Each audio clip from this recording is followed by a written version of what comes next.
ചെയ്തിരിക്കുന്ന തോട്ടത്തിൽ ഇതിന് കൊള്ളാവുന്ന തടിയുണ്ടോ എന്ന് ഡിപ്പാർട്ട്മെൻറ്റ് ഉദ്യോഗസ്ഥന്മാരോട് ആവശ്യപ്പെടാറുണ്ട്. ഞാനത് ആവശ്യം കിട്ടിയാൽ അനുവദിച്ച് കൊടുത്തിട്ടുണ്ട്, അതിന് അളവെടുത്ത് കൊടുത്തിട്ടുണ്ട്. അതെങ്ങനെയാണെന്ന് വെച്ചാൽ തടി കട മുറിക്കാൻ വേണ്ടി മാർക്ക് ചെയ്തിരിക്കുന്ന മരങ്ങളിൽ നിന്ന് മാത്രമേ ഈ തടി എടുക്കാൻ പറ്റുകയുള്ളൂ. അതിന് നമ്മൾ ഉണ്ടെന്ന് റിപ്പോർട്ട് ചെയ്താൽ ആ ബന്ധപ്പെട്ട അമ്പലത്തിലെ ഉദ്യോഗസ്ഥരെ ലാക്ഷണികർ വന്ന് അവർ ലക്ഷണം നോക്കിയാൽ യോജിച്ചതാണെന്ന് അതിൻ്റെ തന്ത്രവിധികൾ പ്രകാരം. മറ്റൊരു കാര്യം, ഇപ്പോൾ ഈ ഇ.പി. ജയരാജന്റെ കത്ത് കിട്ടിയതിനെ തുടർന്ന് കണ്ണൂർ കണ്ണവം കാട്ടിലൂടെ വനം വകുപ്പ് ഉദ്യോഗസ്ഥർ ഓടി നടക്കുകയും തടി ഉണ്ടോ എന്ന് നോക്കി നടക്കുകയും ചെയ്തു. അവസാനമാണ് റിപ്പോർട്ട് നൽകിയത് ഇങ്ങനെ തടി നൽകുവാൻ കഴിയില്ല എന്ന്. ഇങ്ങനെയുള്ള കീഴ്വഴക്കങ്ങളൊക്കെ നടക്കാറുണ്ടോ?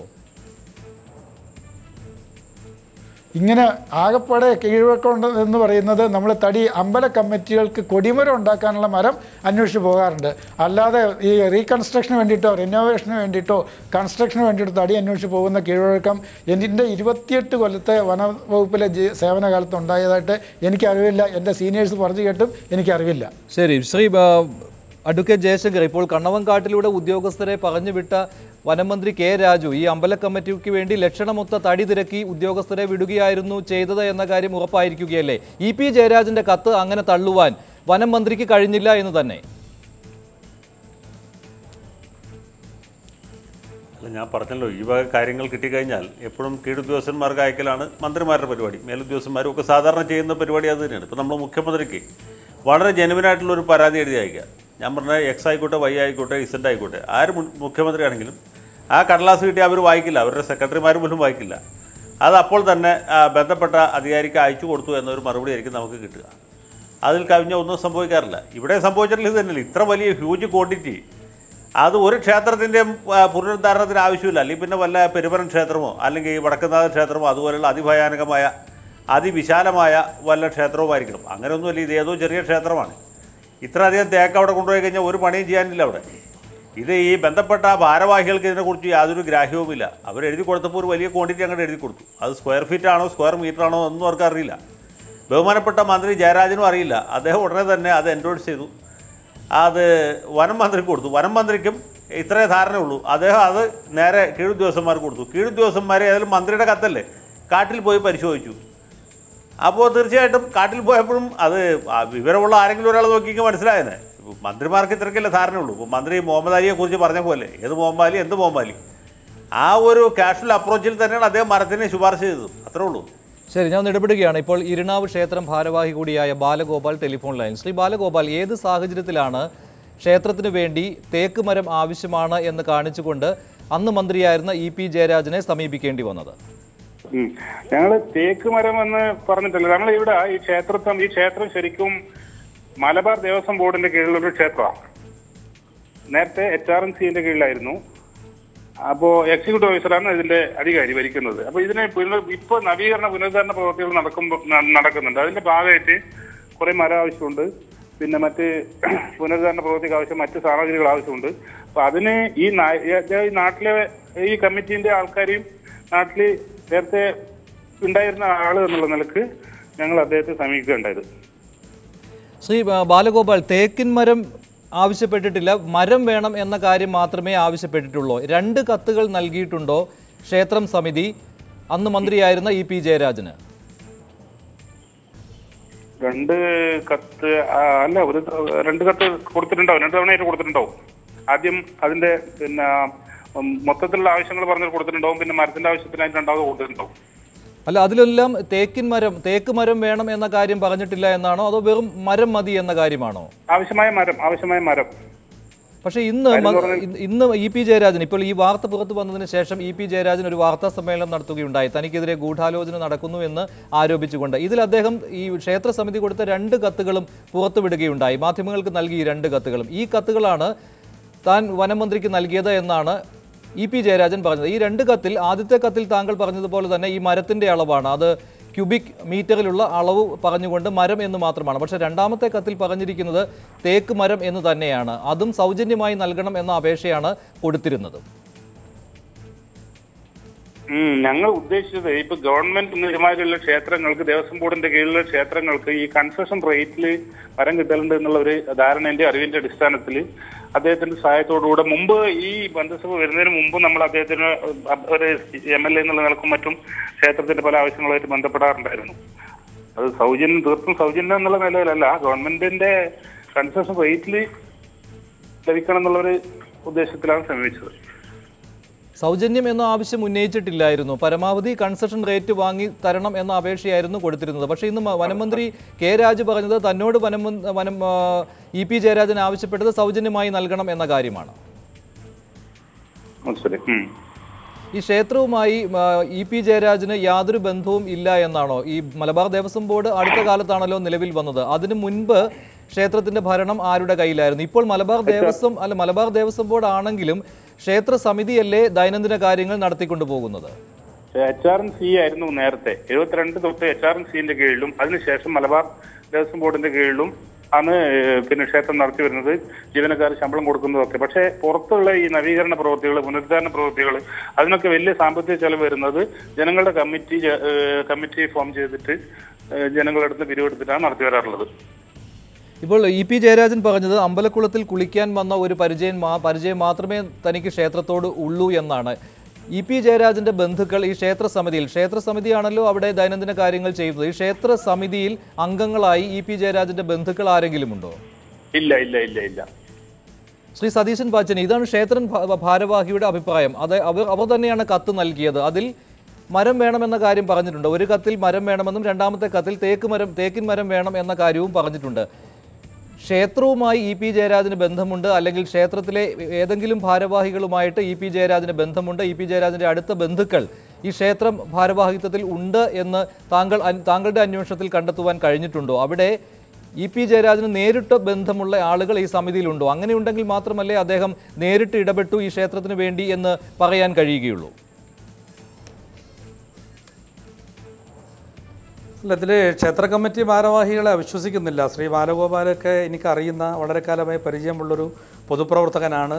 ഇപ്പോൾ നിങ്ങളോട് സംസാരിച്ച ബാലഗോപാൽ ഞാൻ വിശ്വസിക്കുന്ന ആളാണെങ്കിൽ അപ്പോൾ അവർ പറഞ്ഞ കാര്യത്തിൽ അവിശ്വസിക്കേണ്ട കാര്യമില്ല. അവർ വളരെ നിഷ്കളങ്കമായി എവിടെ നിന്നാണ് അവർക്ക് സഹായം കിട്ടുക ആ വഴിക്ക് അവർ നേരത്തെ പറഞ്ഞു. MLA ആയിരുന്നപ്പോൾ EP ജയരാജനെ ബന്ധപ്പെട്ടിട്ടുണ്ട്. പക്ഷേ ഞാൻ എൻ്റെ അന്വേഷണത്തിൽ മനസ്സിലാക്കിയിട്ടുള്ളത് ഈ ക്ഷേത്ര നവീകരണ പ്രവർത്തനങ്ങൾക്ക് നേതൃത്വം കൊടുക്കുന്ന സമിതിയിൽ അദ്ദേഹത്തിൻ്റെ അടുത്ത ബന്ധുക്കൾ ഉണ്ട് എന്നുള്ളതാണ്. അപ്പോൾ ഞാൻ പറയുന്ന വിഷയം അദ്ദേഹത്തിൻ്റെ ബന്ധുവുണ്ടോ ഇല്ലയോ എന്നുള്ളതല്ല. ഇതിനകത്ത് ശ്രീ ജയശങ്കർ പറഞ്ഞതിൽ നിന്നും ഒരു അല്പം വ്യത്യസ്തമായി എനിക്ക് പറയാനുള്ളത്, ഇങ്ങനെയുള്ള ഒരു കത്ത് രേഖാമൂലം അദ്ദേഹം ആവശ്യപ്പെടുന്നത് ഗുരുതരമായിട്ടുള്ളൊരു തെറ്റാണ്. അത് അധികാര ദുർവിനിയോഗം തന്നെയാണ്, ഒരിക്കലും ചെയ്യാൻ പാടില്ലാത്തതാണ്. ക്ഷേത്ര കമ്മിറ്റി തന്നിട്ടുള്ളൊരു കത്ത് ഞങ്ങൾ പൊതുപ്രവർത്തകന്മാരോ ജനപ്രതിനിധികളോ അപ്പോഴെ അയച്ചു കൊടുക്കലല്ലോ നമ്മുടെ ഉത്തരവാദിത്തം. അതിനകത്ത് ന്യായമായും നിയമപരമായിട്ടൊക്കെ ചെയ്യാൻ പറ്റുന്ന കാര്യങ്ങൾക്കല്ലേ നമ്മൾ ശുപാർശ ചെയ്യാൻ പാടുള്ളൂ. പ്രത്യേകിച്ച് മന്ത്രിസ്ഥാനത്തിരിക്കുന്ന ഒരാൾ ഒരു കാരണവശാലും ചെയ്യാൻ പാടില്ലാത്തതാണ്. അപ്പോൾ അതുകൊണ്ട് ഇവിടെ ക്ഷേത്ര കമ്മിറ്റി ഭാരവാഹികളോ അല്ലെങ്കിൽ അതിനകത്തുള്ള അദ്ദേഹത്തിൻ്റെ ബന്ധു എന്നുള്ളതല്ല പ്രശ്നം. ബന്ധുക്കൾ ഉണ്ട് എന്നാണ് എനിക്കറിയാൻ സാധിച്ചിട്ടുള്ളത്. അവരുടെ പരിചയമൊക്കെ സ്വാധീനിക്കപ്പെട്ടിട്ടുണ്ടാവും. പക്ഷേ ഗുരുതരമായ തെറ്റ് ഇവിടെ വന്നിരിക്കുന്നത് മന്ത്രിയുടെ ഭാഗത്തു നിന്നാണ്. കിട്ടിയ മന്ത്രി അത് ഡിപ്പാർട്ട്മെൻറ്റ് അയച്ചു കൊടുത്തത് അതിനേക്കാൾ വലിയ തെറ്റായിട്ടാണ് എനിക്ക് സാമാന്യ ബുദ്ധിയിൽ നിന്നും മനസ്സിലാക്കാൻ സാധിച്ചിട്ടുള്ളത്. സതീശൻ പാച്ചേനി, ബന്ധു ക്ഷേത്ര ഭാരവാഹികൾ ക്ഷേത്ര സമിതിയിൽ ഉണ്ട് എന്ന് പറയുന്നത് അങ്ങനെ തള്ളിക്കളയാൻ പറ്റുന്ന ഒരു കാര്യമാണോ? ഇത്രയും കോടിക്കണക്കിന് രൂപയുടെ തേക്ക് തടിയാണ് ആവശ്യപ്പെടുന്നത് സർക്കാരിനോട്. ഇക്കാര്യമാണ് അന്ന് മന്ത്രിയായിരുന്ന EP ജയരാജൻ നേരിട്ട് വനമന്ത്രിയെ ധരിപ്പിക്കുന്നതും കത്ത് വഴി ധരിപ്പിക്കുന്നതും. വനമന്ത്രിയാകട്ടെ കീഴുദ്യോഗസ്ഥർക്ക് നിർദ്ദേശം കൊടുത്ത് കാട്ടിൽ മുഴുവൻ ഈ തടി തേടി അലയുന്നതും. അതത്രയ്ക്ക് ഈ ക്ഷേത്ര സമിതിയിൽ ബന്ധു ഉണ്ട് എന്ന കാര്യം തള്ളിക്കളയാൻ പറ്റാത്ത ഒരു കാര്യം തന്നെയായി വന്നിരിക്കുകയല്ലേ? കാരണം സ്വജനപക്ഷപാതം എന്ന ആരോപണമാണ് EP ജയരാജനെതിരെ ഇപ്പോൾ നിലനിൽക്കുന്നത്. അവിടെ ജയശങ്കർ പറഞ്ഞതുപോലെ EP ജയരാജനെ പോലുള്ള CPMൻ്റെ ഉന്നതനായിട്ടുള്ളൊരു നേതാവ് മന്ത്രി വനം വകുപ്പ് മന്ത്രിക്ക് കത്ത് കിട്ടിയപ്പോൾ സൗമ്യനായിട്ടുള്ള നമ്മുടെ വനം മന്ത്രി സ്വാഭാവികമായിട്ടും ചെയ്യാൻ പാടില്ലാത്തതാണ്. അദ്ദേഹം ചെയ്ത ഗുരുതരമായ തെറ്റാണ്. അദ്ദേഹം ഫോർവേഡ് ചെയ്തത് ഗുരുതരമായിട്ടുള്ള തെറ്റാണ്, ഒരിക്കലും ചെയ്യാൻ പാടില്ല. അപ്പോൾ അതോടൊപ്പം ഞാൻ അന്വേഷിച്ചത് ഇപ്പോൾ നേരത്തെ പറഞ്ഞ ശ്രീ ബാലഗോപാൽ, ക്ഷേത്ര കമ്മിറ്റിയുടെ പ്രവർത്തനവുമായി ബന്ധപ്പെട്ട ബാലഗോപാൽ, ഈ കത്ത് എഴുതിയതിലുള്ള വാചകങ്ങളും അതിനകത്തുള്ള അളവുമൊക്കെ ദുരൂഹമാണ്. ഇത്രയധികം ക്യൂബിക് മീറ്റർ മരം എന്തിനാണ് ഒരു ക്ഷേത്ര കമ്മിറ്റിയുടെ നവീകരണത്തിൽ? ദുരൂഹമാണ്. ക്ഷേത്ര കമ്മിറ്റി ഭാരവാഹികൾ തീരുമാനമെടുത്തെങ്കിലും മന്ത്രിയുടെ അടുത്ത് പോയിട്ടുണ്ടാവുക അദ്ദേഹമായിട്ട് എത്ര അടുപ്പമുള്ള അതിൻ്റെ ഭാരവാഹിയോ അല്ലെങ്കിൽ ഇടയ്ക്കുള്ള ആരെങ്കിലും ആയിരിക്കാം. അപ്പോൾ അവിടെ ഇത്രയധികം മരം ആവശ്യമുണ്ട് എന്നെഴുതിയ ആ കത്തിൽ ഒരു ദുരൂഹതയുണ്ട് എന്നുള്ളത് ഒരു സത്യമാണ്. രണ്ടാമത് അദ്ദേഹം തന്നിരിക്കുന്ന കത്തുണ്ടല്ലോ, തലയും വാലും ഒന്നുമില്ലാത്ത കത്താണ്. വെറും സാർ എന്ന് പറഞ്ഞുകൊണ്ട് അങ്ങ് എഴുതി ഇരിക്കുന്ന ഒരു കത്ത്, ഒരു തീയതി പോലും വെക്കാത്ത ഒരു കത്തുമാണ്. എല്ലാം നിർദോഷമായി കാണുകയാണ് ശ്രീ ജയശങ്കർ. അഡ്വക്കേറ്റ് ജയശങ്കർ, ഇത് ബന്ധു പോലും, അദ്ദേഹത്തിൻ്റെ EP ജയരാജൻ്റെ ബന്ധു പോലും ഈ ക്ഷേത്ര സമിതിയിലുണ്ട്. ക്ഷേത്ര സമിതികളാണ് അവിടുത്തെ ഓരോ ദിവസത്തെയും കാര്യങ്ങൾ ചെയ്യുന്നത്. മലബാർ ദേവസ്വം ബോർഡിൻ്റെ അവസ്ഥ താങ്കൾക്ക് അറിയാവുന്ന കാര്യമാണല്ലോ. D ഗ്രേഡ് നിലവാരം മാത്രമുള്ള ഒരു ക്ഷേത്രം കൂടിയാണ് സാമ്പത്തിക നില നോക്കിയാൽ.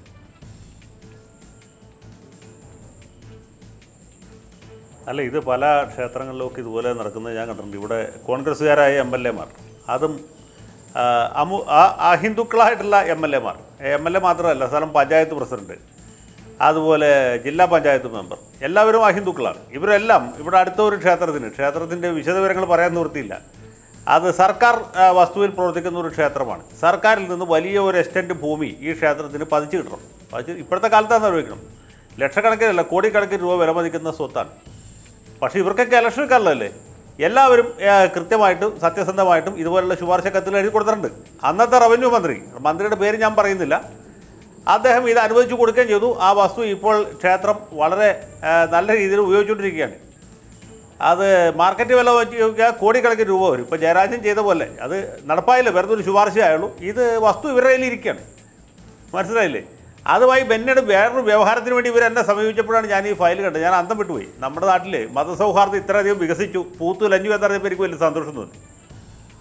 ശരി, ഞാൻ ഇടപെടുകയാണ് അഡ്വക്കേറ്റ് ജയശങ്കർ. ശ്രീ ഫ്രാൻസിസ്, ഇപ്പോൾ താങ്കൾ നേരത്തെ തന്നെ പറയുകയുണ്ടായി, നേരിട്ട് വനമന്ത്രിയെ സമീപിക്കേണ്ട ഒരു ആവശ്യമൊന്നും ഇല്ല, ഈ ടെൻഡർ വഴിയൊക്കെ കാര്യങ്ങൾ എളുപ്പത്തിൽ ചെയ്യാവുന്നതേ ഉള്ളൂ എന്ന്. ഇങ്ങനെ കാട്ടിൽ തടി തേടി അലയുന്ന ഒരു കീഴ്വഴക്കം അതും ഇല്ല എന്ന് താങ്കൾ പറയുകയുണ്ടായി.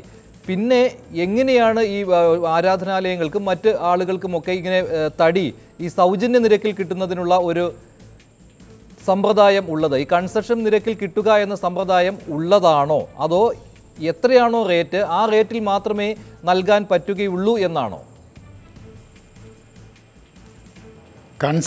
യഥാർത്ഥത്തിൽ കൺസെഷൻ റേറ്റിനേക്കാൾ കൺസെഷൻ റേറ്റ് എന്ന പ്രയോഗം തന്നെ തെറ്റാണ്. ശരിയായ രീതിയിൽ ഈ റീറ്റെയിൽ വാല്യൂ എന്ന് പറയുന്നത് തൊട്ടടുത്ത 3 ലേലത്തിൽ കിട്ടുന്ന വിലയേക്കാളുടെ 10% കൂടുതൽ കൊടുത്താണ് വാങ്ങേണ്ടിയിരിക്കുന്നത്. അല്ലാതെ ഒരു സ്ഥലത്തും കൺസെഷൻ എന്ന വാക്ക് ഉപയോഗിക്കാൻ പാടില്ല. അങ്ങനെ ഒരു പ്രസ്ഥാനം നിലവിലില്ല, ഉള്ളതായിട്ട് എനിക്ക് അറിവില്ല, ഇപ്പോഴും ഇല്ല. പുതിയ നിയമത്തിലും ഇല്ല, ഭേദഗതി ചെയ്തതിലുമില്ല, ഫോറസ്റ്റ് കോഡിലുമില്ല. കൺസെഷൻ റേറ്റേ ഇല്ല. പിന്നെ സർക്കാരിനെ സംബന്ധിച്ചിടത്തോളം എല്ലാ അധികാരങ്ങളും സർക്കാരിനുണ്ട്. Government has got paramount powers എന്നാണ് പറയുന്നത്.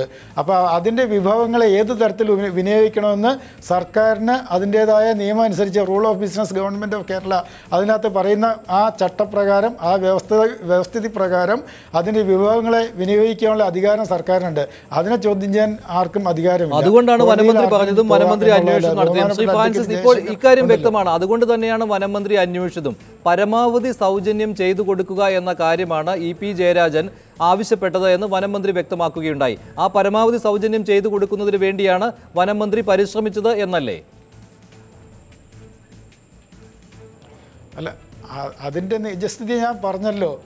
അതായത് നിലവിലുള്ള നിയമവും ചട്ടവും അനുസരിച്ചോ കീഴ്വഴക്കം അനുസരിച്ചോ കൺസെഷൻ എന്ന പ്രയോഗം ശരിയല്ല. കൺസെഷൻ കൊടുക്കുന്ന വ്യവസ്ഥിതിയുമില്ല.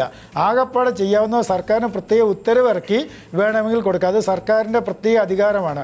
ആ അധികാരത്തെ ചോദ്യം ചെയ്യാൻ മറ്റ് നിയമ നടപടികളിലൂടെ അല്ലാതെ മറ്റാർക്കും ചെയ്യാനും കഴിയുകയില്ല. അപ്പോൾ government has got paramount powers. അത് ബഹുമാനപ്പെട്ട അഡ്വക്കേറ്റ് ജയശങ്കറിനും അറിയാവുന്ന കാര്യമാണല്ലോ. സർക്കാർ അങ്ങനെ കൊടുക്കാൻ തീരുമാനിച്ചിട്ടുണ്ടെങ്കിൽ നടപ്പാകും. ഇനിയിപ്പോൾ ബഹുമാനപ്പെട്ട മന്ത്രി എന്താ ഉദ്ദേശിച്ചതെന്ന് എനിക്കറിയില്ല. ഏതായാലും നിലവിലുള്ള വ്യവസ്ഥിതി അനുസരിച്ചോ കീഴ്വഴക്കം അനുസരിച്ചോ ചട്ടങ്ങളോ ഫോറസ്റ്റ് കോഡോ ഫോറസ്റ്റ് വ്യവസ്ഥ അനുസരിച്ചോ അല്ലെങ്കിൽ സ്റ്റാൻഡിംഗ് സർക്കുലേഴ്സ് അനുസരിച്ചോ സ്റ്റാൻഡിംഗ് ഓർഡേഴ്സ് അനുസരിച്ചോ കൺസെഷൻ ഇല്ല. അഡ്വക്കേറ്റ് ജയശങ്കർ, ചട്ടങ്ങൾ അനുസരിച്ച് കൊടുക്കാൻ പറ്റുകയില്ല, പക്ഷേ തടി ഉണ്ടായിരുന്നുവെങ്കിൽ ശ്രീ ജയശങ്കർ തടി ഉണ്ടായിരുന്നുവെങ്കിൽ കൊടുക്കാമായിരുന്നു. കണ്ണവം കാട്ടിൽ അന്വേഷിച്ചപ്പോൾ ആവശ്യത്തിന് തേക്കിൻ തടി കിട്ടാത്തതിനാൽ കൊടുക്കാൻ പറ്റിയില്ല. ഇങ്ങനെ അനുമാനിക്കേണ്ടി വരുമോ? നേരത്തെ കെ സുരേന്ദ്രൻ ഉന്നയിച്ച ആരോപണം ഇതായിരുന്നു, തടി തേടി അലഞ്ഞു പക്ഷേ തടി കിട്ടിയില്ല എന്ന്. ആ തടി ഉണ്ടായിരുന്നെങ്കിൽ കൊടുക്കില്ലായിരുന്നോ എന്നൊരു സംഭവിക്കാറുണ്ട്. കഴിഞ്ഞ സർക്കാരിന്റെ ഞാൻ കാലത്ത് കോടതിയിൽ സാധാരണ രീതിയിൽ കോടതിയിലേക്ക് തെളിവിന് പോകുമ്പോൾ വിറ്റ്നസ് ബോക്സിൽ നിന്ന് കഴിയുമ്പോൾ ഇങ്ങനെയുള്ള ചോദ്യങ്ങൾക്ക് ഇങ്ങനെ ഉണ്ടായിരുന്നില്ല, അങ്ങനെ ചെയ്യാൻ പറ്റുമായിരുന്നോ ആവശ്യപ്പെടാറുണ്ടായിരുന്നു. ശരി, അഡ്വക്കേറ്റ് ജയശങ്കർ. അല്ല, ഇത് കഴിഞ്ഞ സർക്കാരിൻ്റെ കാലത്ത് കൃത്യമായിട്ട് പറഞ്ഞ ശ്രീ ഗണേഷ് കുമാർ വനം മന്ത്രിയായിരിക്കുന്ന കാലത്ത് എനിക്ക് വളരെ അടുപ്പവും താല്പര്യമുള്ള ഒരു ക്ഷേത്രത്തിൽ ഒരു കൊടിമരം മാറ്റി വെക്കുന്നൊരു ആവശ്യമായിട്ട് സർക്കാരിനെ സമീപിക്കേണ്ടതായിട്ട് വന്നു. അന്ന് ശ്രീ ഗണേഷ് കുമാറിൻ്റെ അടുത്ത് പോയാൽ ഇതിന് എന്തെങ്കിലും വിലക്കുറവ് കിട്ടും എന്നാണ് ക്ഷേത്ര ഭാരവാഹികൾ വിചാരിച്ചത്. അവരെന്നിട്ട് ഗണേഷ് കുമാറിൻ്റെ പരിചയമുള്ള സകല ആളുകളെ കൊണ്ടും ശുപാർശ ചെയ്യിച്ചു. ഗണേഷ് കുമാറിനെ സഹായിക്കണമെന്നുണ്ടായിരുന്നു. ഈ പറഞ്ഞ പോലെ കാട്ടിൽ പോയി നോക്കിയപ്പോൾ സർക്കാരിൻ്റെ തേക്കൊന്നും നമ്മുടെ ഭാഗത്തിന് പറ്റിയതായിരുന്നില്ല. നമ്മൾ ആഗ്രഹിച്ചറിയുള്ള തേക്ക് കിട്ടിയില്ല. അതിനെ തുടർന്ന് ഈരാറ്റുപേട്ടയിൽ നമ്മുടെ PC ജോർജിൻ്റെ ചില ബന്ധുക്കൾ നടത്തുന്ന ഒരു തേക്കിൻ തോട്ടത്തിൽ നിന്നാണ് തേക്ക് വാങ്ങിയത്. അദ്ദേഹം ഒരു കരളലിവുള്ള മനുഷ്യരായിട്ട് കുറച്ച് സൗജന്യ വിലയ്ക്ക് തേക്ക് തന്നു. അതിനെ തുടർന്ന് കൊടിമരവും സ്ഥാപിച്ചു. ഇത് ഏത് സർക്കാർ ഭരിക്കുമ്പോഴും സംഭവിക്കുന്ന കാര്യങ്ങളാണ്. സർക്കാരിൽ നിന്ന് ഇളവ് നേരിട്ട് കിട്ടിയതായിട്ട് എനിക്കറിയില്ല, കിട്ടാനായിട്ട് ശ്രമിക്കുന്നതായിട്ട് ധാരാളമായിട്ട് അറിയാം. ശരി, ഞാൻ ഇടപെടുകയാണ്. ഒരു ഇടവേള വേണം, അതുകൊണ്ടാണ് ഇടവേളയ്ക്ക് ശേഷം ചർച്ച ചെയ്യുന്നത്. EP ജയരാജന് ഈ വിവാദവും കുരുക്കായി മാറും. ഇടവേളയ്ക്ക് ശേഷം